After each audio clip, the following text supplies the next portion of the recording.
Hello दोस्तों, मैं नितिन आपका एक बार फिर से स्वागत करता हूँ आपके अपने बिजनेस चैनल खुद का बिजनेस में। दोस्तों, आज हम लोग जानने वाले हैं FSSAI लाइसेंस के बारे में। FSSAI मतलब food safety and standard authority of India. ये जो डिपार्टमेंट है दोस्तों, ये गवर्नमेंट का डिपार्टमेंट है। अगर आप कोई भी बिजनेस कर रहे हो, फूड से रिलेटेड अगर आपका बिजनेस है, जैसे आप रिटेलर हो, सुपर स्टॉकिस्ट हो, डिस्ट्रीब्यूटर हो, होलसेलर हो, मैन्युफैक्चरर हो, अगर आप अब फूड में अगर आप कोई भी बिजनेस कर रहे हो तो आपको ज़रूरी होता है FSSAI लाइसेंस लेना। लेकिन दोस्तों, क्या आपको पता है कि आपको कौन सा लाइसेंस लेना चाहिए? तो चलिए आज हम लोग यही देखते हैं कि कौन से बिजनेस के लिए लाइसेंस कौन सा लेना चाहिए। दोस्तों, ये जो लाइसेंस है वो 3 प्रकार के होते हैं। जैसे एक जो है वो बेसिक रजिस्ट्रेशन होता है, और दूसरा जो है वो स्टेट लाइसेंस, और तीसरा जो है वो सेंट्रल लाइसेंस।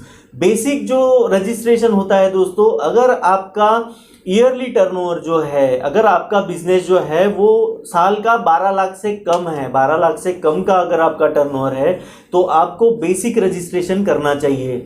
और अगर आपका बिजनेस 12 लाख से ऊपर है लेकिन 20 करोड़ से नीचे है, जैसे 12 लाख से 20 करोड़ के बीच में अगर आपका सालाना टर्नओवर है, तो आपको स्टेट लाइसेंस के लिए अप्लाई करना पड़ता है दोस्तों।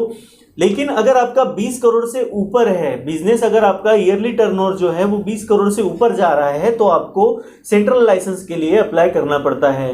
दोस्तों, अगर आपका बिजनेस एक स्टेट जैसे महाराष्ट्र में आपका मुंबई में बिजनेस है और आप यूपी में भी आपका बिजनेस स्टार्ट करना चाहते हो, तो भी आपको सेंट्रल लाइसेंस लेना जरूरी होता है। वो डिपेंड करता है कि आपका हेड ऑफिस कौन सा है। जैसे आपका मुंबई में भी बिजनेस है और यूपी में भी कहीं पे बिजनेस है आपका, और वहां से जो आपका हेड ऑफिस जो कुछ है, जैसे मुंबई का अगर आपका हेड ऑफिस है तो आपको उस ऑफिस के एड्रेस पे आपका सेंट्रल लाइसेंस लेना जरूरी होता है। दोस्तों, ये जो लाइसेंस होते हैं ये 1 से लेके 5 साल तक मिलते हैं। अगर आपको 1 साल का लाइसेंस चाहिए तो भी ये लाइसेंस मिल जाता है। डिपेंड करता है दोस्तों कि आप कौन सा लाइसेंस लेने वाले हो। जैसे बेसिक लाइसेंस अगर ले रहे हो तो उसका फीस जो है वो नॉमिनल 100-150 रुपए होता है।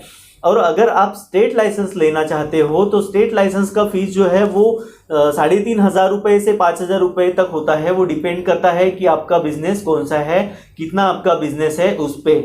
और अगर आप सेंट्रल लाइसेंस लेना चाहते हो तो सेंट्रल लाइसेंस के लिए आपको 7,500 रुपए का फीस देना पड़ता है, जिसमें आपको ये जो फीस है ये साल का फी रहता है, जो मैंने आपको तीनों बताए।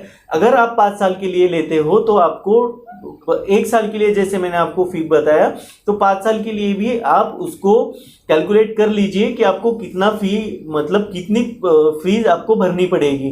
अगर आप 1 साल के लिए ही लेना चाहते हो, अगर आप स्टार्टिंग आपका बिजनेस जो है वो अभी आपने स्टार्ट किया है, तो मैं आपको सजेस्ट करूंगा, आपको नहीं पता है कि ईयरली टर्नओवर आपका कितना हो सकता है, तो आप बेसिक लाइसेंस जैसे 12 लाख के अगर नीचे हो सकता है तो बेसिक लाइसेंस लीजिए। और अगर 12 लाख से ऊपर जाता है, आपको लग रहा है कि बिजनेस जो है वो आपका टर्नओवर जो है 12 लाख से ऊपर जाएगा, तो आप स्टेट लाइसेंस अभी ले सकते हैं। 1 साल के बाद में आप उसको रिन्यू भी कर सकते हैं। आपको जैसे लगता है कि नहीं आपका बिजनेस बढ़ रहा है तो आप रिन्यू भी कर सकते हैं। लेकिन दोस्तों, अगर आप कोई प्रोडक्ट, जैसे आप पाउच पैकिंग कर रहे हो, जैसे प्रोडक्ट आप, जैसे चाय का एक प्रोडक्ट है जो आप पैक करना चाहते हो, उसके लिए अगर आप पाउच बना रहे हो, पाउच डिजाइन कर रहे हो, तो बेसिक लाइसेंस मत करिए, आप स्टेट लाइसेंस रजिस्टर्ड करिए। क्योंकि ऐसा होता है कि जो आप पाउच बनाते हैं उस पे आपको FSSAI नंबर देना पड़ता है, और वो जो है जो रीपैकिंग में आता है, वो बिजनेस जो है वो रीपैकिंग में आता है। जैसे आप एक बार अगर आपके पाउच प्रिंट कर लेते हो, उस पे एक बार जो आपका FSSAI नंबर आ जाता है, तो उसके बाद में आप उसको चेंज नहीं कर सकते, क्योंकि आपको पूरे पाउच चेंज करने पड़ेंगे। तो अगर आप बिजनेस स्टार्ट कर रहे हो तो अच्छा है कि आप स्टेट लाइसेंस या सेंट्रल लाइसेंस, जैसे आपका बिजनेस, आपको लगता है कि आपका बिजनेस सालाना कितना टर्नओवर होता है, तो स्टेट लाइसेंस या सेंट्रल लाइसेंस के लिए आप अप्लाई कर सकते हैं। दोस्तों, FSSAI से रिलेटेड जानकारी आप लोगों को कैसी लगी, मुझे प्लीज कमेंट में बताना मत भूलिएगा। और अगर आज की ये वीडियो आप लोगों को अच्छी लगी तो प्लीज चैनल को लाइक और सब्सक्राइब कर दीजिएगा। और हाँ दोस्तों, बेल आइकन दबाना मत भूलिएगा।